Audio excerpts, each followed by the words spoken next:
दोस्तों, जैसा कि आप जानते होंगे कि पाकिस्तान के इलेक्ट्रॉनिक, प्रिंट और सोशल मीडिया पर पिछले एक हफ्ते से जो न्यूज़ टॉप ट्रेंड बनी हुई है वो 14 साला रिजवाना तशद्दुद केस है।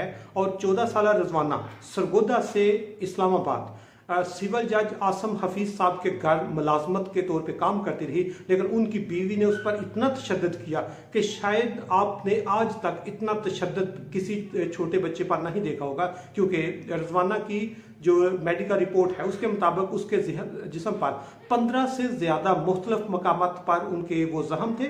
उनमें बहुत सारे अंदरूनी चोटें भी थी और उसके साथ जो सबसे खतरनाक चीज़ है वो ये है कि उसके जो बहुत सारे जख्म थे उनमें कीड़े पड़ चुके थे। और उसकी जो हालत है, उसकी जो वीडियो है, उसकी जो फोटो है, वो शायद आप में हौसला ना हो वो आप उसको देख सकें। और उस पर जो इस वक्त मौजूदा सूरत हाल में वो लाहौर में एक हॉस्पिटल में मौतो हयात की कश्मकश में है। हर अगला दिन उसके लिए मुश्किल से मुश्किल तार होता जा रहा है। और उसी सिलसिले में आज के सेशन में हम सबसे पहले ये बात करेंगे कि जो सिविल जज आसम हफीज साहब हैं उन्होंने और उनकी बीवी ने पहली बार मीडिया पर आके एक स्टेटमेंट दी है। दूसरे नंबर पर उनकी पहली बार मीडिया में उन मियाँ बीवी और उनके बच्चों की तस्वीर पब्लिक हुई है। और तीसरे नंबर पर हम बात करेंगे कि पाकिस्तान में बच्चे इतने अदम तहफ़्फ़ुज़ का शिकार क्यों हैं और क्या इनको हम प्रोटेक्ट कर सकते हैं या नहीं कर सकते। तो उस पर बात करने से पहले ये बताता जाऊं कि जो 14 साला रिजवाना तशद्दुद केस है इस पर आपने बहुत कुछ सुना होगा, बहुत कुछ पढ़ा होगा। और इस पर यह सिर्फ और सिर्फ एक जुल्म है और जुल्म भी नहीं है, जुल्म की इंतहा है, या शायद आप कह सकते हैं कि जुल्म एक छोटा लफ्ज़ है जिस तरह रिजवाना के साथ हुआ। क्योंकि उसके पेरेंट्स जिस तरह की सिचुएशन बताते हैं, रिजवाना की जो मौजूदा सूरत हाल है और रिजवाना की जो मेडिकल रिपोर्ट्स हैं, इन तीनों को इकट्ठा किया जाए तो तीनों एक ही बात बताते हैं। लेकिन उसके साथ जो सिविल जज साहब हैं उन्होंने आज स्टेटमेंट दी है। उन्होंने कहा है कि जो मेरी बीवी है ये साइकोलॉजिकली थोड़ी डिस्टर्ब है तो उसकी वजह से इसने उस पर थोड़ी सी सख्ती की होगी। लेकिन इससे ज़्यादा वो कह रहे हैं कि जिस दिन उसके पेरेंट्स को मिलने आए तो वो ठीक ठाक थी, उठ के उनके साथ गई है।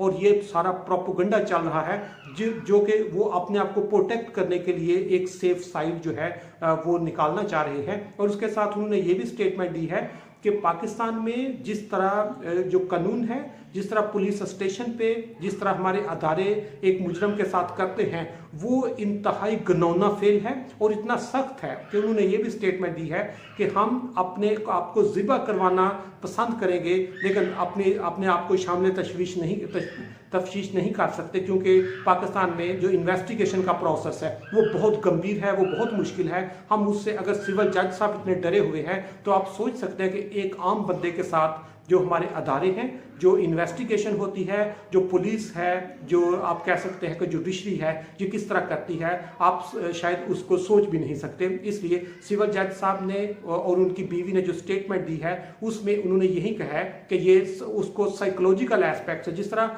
नूर मुकद्दम का केस भी आपने देखा होगा, वो उसको सारे का सारा उसको अपने लड़के को बचाने के लिए उसको कह रहे कि ये मेंटली आप कह सकते हैं डिस्टर्ब है या साइकोलॉजिकली डिस्टर्ब है। इसी तरह जो सिविल जज आसम हफीज साहब ने भी कहा कि मेरी बीवी साइकोलॉजिकली डिप्रेस्ड है, साइकोलॉजिकली प्रेशर में है, जिसकी वजह से उसने थोड़ा बहुत ऐसा कर दिया होगा लेकिन वो अपने आप को इन्वेस्टिगेशन के लिए पेश करने में कुछ भी नहीं कर रहे। लेकिन साइड पे पाकिस्तान के जितने मिनिस्टर्स हैं, प्राइम मिनिस्टर ने भी इस पर एक्शन ले लिया और कहा कि उनको जल्द से जल्द गिरफ्तार किया जाए। और उस पर मजीद बात करने से पहले ये भी बताता जाऊं कि पाकिस्तान में 10 करोड़ से ज़्यादा बच्चे हैं, 100 मिलियन से ज़्यादा बच्चे हैं और ये दुनिया में हाईएस्ट नंबर है।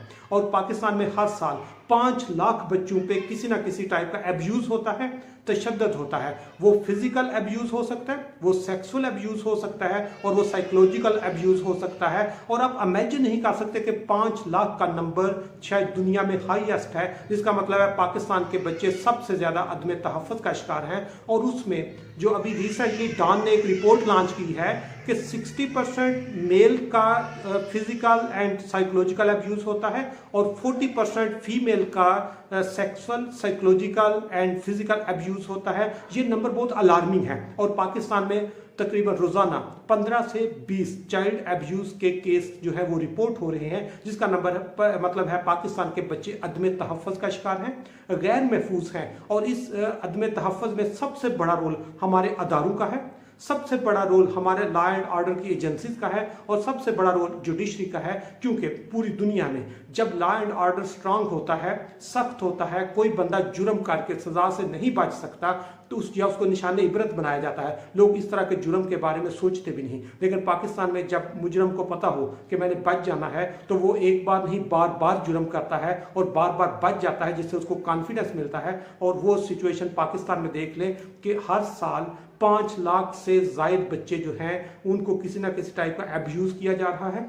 इसके साथ रोजाना 15 से 20 केसेस इसमें रिपोर्ट हो रहे हैं और उसके लिए आपके सामने रिजवाना तशद्दुद केस आपके सामने है। और ये किसी आम घर में नहीं है, ये एक सिविल जज के घर में है जो कानून सारा समझता है, जो कानून को अप्लाई कर सकता है और जो कानून के साथ उसकी इंटरेक्शन होती है। तो वहां पे आप अंदाजा लगा लें कि पाकिस्तान में बच्चे कितने अदम तहफ़्फ़ुज़ का शिकार हैं। और पाकिस्तान में जो बच्चे हैं ये हमारा मुस्तकबिल है, और अगर हमारे बच्चा आज का बच्चा महफूज नहीं है तो कल का पाकिस्तान भी महफूज नहीं। इसलिए हमारे अदारों को बैठ के इस पर सोचना होगा कि हमने अपने बच्चों को किस तरह प्रोटेक्ट करना है, किस तरह उनको एजुकेट करना है, किस तरह सोसाइटल पॉइंट ऑफ व्यू से उनको एक इंक्लूसिव इन्वायरमेंट देना है ताकि वो फ्रीली मूव कर सके, फ्रीली जाके ग्राउंड में खेल सके, फ्रीली स्कूल जा सके, ट्रीटमेंट के लिए जा सके या इस तरह की रिक्रिएशनल एक्टिविटी में जा सके। लेकिन पाकिस्तान में ये हालात बहुत टफ से टफ होते जा रहे हैं, जिससे बच्चों को बहुत ज़्यादा जो अपॉर्चुनिटीज़ हैं उन पे हमने लिमिट लगा दिए। इसलिए हमें